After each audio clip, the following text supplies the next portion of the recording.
اللہ تعالیٰ کی بارگاہ میں خراج عقیدت پیش کرتے ہیں اور آپ کے نام پر خوب نیاز و فاتحہ کا سلسلہ جاری رکھتے ہیں۔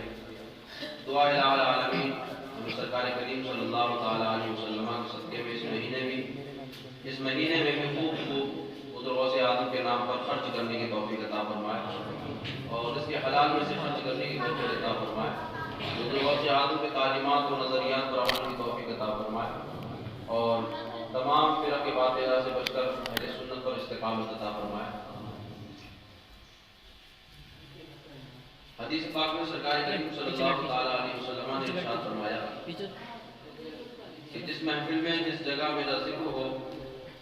اور اس جگہ میرا ذکر ہو تو ذکر سننے والا مجھ پر درود پاک نہ پڑھے تو یقیناً وہ فقیر ہے، کنجوس ہے۔ ثابت یہ ہوا کہ جہاں بھی سرکار کریم صلی اللہ تعالیٰ علیہ وسلم کا ذکر خیر ہو، آپ کا نام لیا جائے، آپ پر درود پاک پڑھا جائے تو ایک بندہ مومن کا حق ہے، اس کا تقاضا ہے، ادب کا تقاضا ہے اور یہ ضروری بھی ہے کہ سرکار کریم صلی اللہ تعالیٰ علیہ وسلم کا جہاں نام نامی اس میں گرامی آئے وہاں محبت سے جمعہ بھی جائے اور محبت سے دل کی اتھا گہرائی سے نبی کریم صلی اللہ علیہ وسلم کی بارگاہ میں خراج عقیدت بھی پیش کیا جائے۔ اس لیے کہ حدیث پاک سے یہ ثابت ہے کہ جہاں جہاں سرکار کا نام لیا جائے وہاں وہاں ہر بندے پر ضروری ہے کہ وہ سرکار پر درود پاک پڑھتا چلا جائے۔ اس لیے اس شاہ اپنی محافل کو اس وقت تک مکمل اور کامل نہیں سمجھتے جب تک کہ اس محفل میں مصطفیٰ کا ذکر نہ ہو۔ دوسرے مقام پر سرکار کریم صلی اللہ تعالیٰ علیہ وسلم نے ارشاد فرمایا ہے کہ الدعاء موقوف بین السماء والارض حتی لا یصلی علی النبی، کہ دعا موقوف رہتی ہے زمین اور آسمان تک اور یہ ہر وہ کار خیر، ہر وہ نیک عمل جو اس نیت سے کیا جا رہا ہے کہ رب تبارک و تعالیٰ اس کو قبول فرمائے، جائز ہے، حلال ہے، لیکن اس کو کرنے سے پہلے نہ درود پڑھا گیا ہے نہ اس کے بعد درود پڑھا گیا ہے، ہر جائز کام کی قبولیت کا دار و مدار درود پاک پڑھنے پر ہے۔ سرکار نے فرمایا کہ یہاں تک کہ دعا اگر مانگی جا رہی ہے تو دعا بھی زمین اور آسمان کے درمیان معلق رہے گی، لٹکی بھی رہے گی، ٹھہری ہوئی رہے گی، یہاں تک کہ مجھ پر درود پاک نہ پڑھ لیا جائے۔ ثابت ہوا کہ دعا کی قبولیت کا دار و مدار بھی نبی کریم صلی اللہ تعالیٰ علیہ وسلم پر درود پاک پڑھنے سے ہے۔ مجھ پر اور آپ پر، ہر سنی بندے پر اور سنی مسلمان پر یہ ضروری ہے کہ وہ دعائیں کرے یا رزق حلال تلاش کرے یا کوئی بھی جائز کاروبار کرے، جہاں رب تبارک و تعالیٰ کی حمد کرتا ہے وہاں نبی کی نعت بھی درود پاک کی شکل میں گنگناتا ہوا نظر ہے۔ ایک بار اور درود پاک میں اللہم صلی علی سیدنا مولانا محمد مبارک وسلم صلاۃ و سلام علیک یا رسول اللہ۔ خاص کر کے ہمارے لیے جمعہ کا دن بہت عظیم دن ہے کہ جس دن میں رب تبارک و تعالیٰ نے اس کے لمحات کو، اس کی ساعتوں کو برکتوں سے منور فرمایا ہے اور اس دن کے برکات، کثیر برکات اس کی یہ ہے کہ حضرت آدم کو جو پیدا کیا گیا وہ جمعہ کا دن تھا، اس کے ہزار کثیر فضائل ہیں، لیکن ایک فضیلت ہم جیسے گناہگاروں کے لیے یہ بھی ہے کہ سرکار کریم صلی اللہ تعالیٰ علیہ وسلم نے ارشاد فرمایا جمعہ کا دن مومن کی عید کا دن ہے۔ ہم نے تو یہ سمجھ رکھا کہ ہمارے پاس سال میں 2 عیدیں ہیں، رمضان کے بعد ایک عید آئے گی، پھر بقرہ عید میں عید آئے گی، نہیں، یہ بندہ مومن کی خوشخبری ہے اور بندہ مومن کی قسمت ہے کہ اس نبی کے صدقے میں ہر جمعہ ہمارے لیے عید قرار دیا گیا ہے۔ تو جس دن ہم رمضان کے بعد جب ہمیں خوشی کا دن میسر ہوتا ہے ایک شوال مکرم کی شکل میں جس کو ہم عید الفطر کہتے ہیں، تو ہم بڑے تذکر و احتشام کے ساتھ خوشبو اور عطر لگا کر کے اپنی مسجدوں میں آتے ہیں، نماز کے لیے آتے ہیں، تو کیوں نہ ہو یہ ہر جمعہ ہم استعمال کریں، سنت کے مطابق سرما لگا کر آئیں، سنت کے مطابق عطر لگا کر آئیں، اس لیے کہ رسول کریم اس لیے نہ لگائیں کہ محلے والے کو دیکھیں گے، یہ راستے میں چلنے والا ہماری تعریف کرے گا، بھائی کہاں سے لے کر کے آئے ادھر، بڑا مہنگا لگ رہا ہے، باہر سے منگایا ہے، اس چیز کی نیت نہ ہو، بلکہ نیت یہی ہو کہ جمعہ کے دن میرے مصطفیٰ خصوصیت کے ساتھ ادھر استعمال فرمایا کرتے ہیں۔ سبحان اللہ، مصطفیٰ کی اداؤں کو ادا کرنا بھی ایک بہت بڑا عظیم کام ہے، جو چیز مصطفیٰ کو پسند ہے وہ کرنا چاہیے۔ حضرت سیدنا امام یوسف رضی اللہ تعالیٰ عنہ سرکار کریم صلی اللہ علیہ وسلم کو لو کی شریف، لو کی بہت پسند تھی، یہاں تک کہ سیدنا انس بن مالک رضی اللہ تعالیٰ عنہ نے ایک مرتبہ دعوت کی، حضرت جابر رضی حضرت انس ہے، انہوں نے دعوت کی اور دعوت میں لوگ کی اور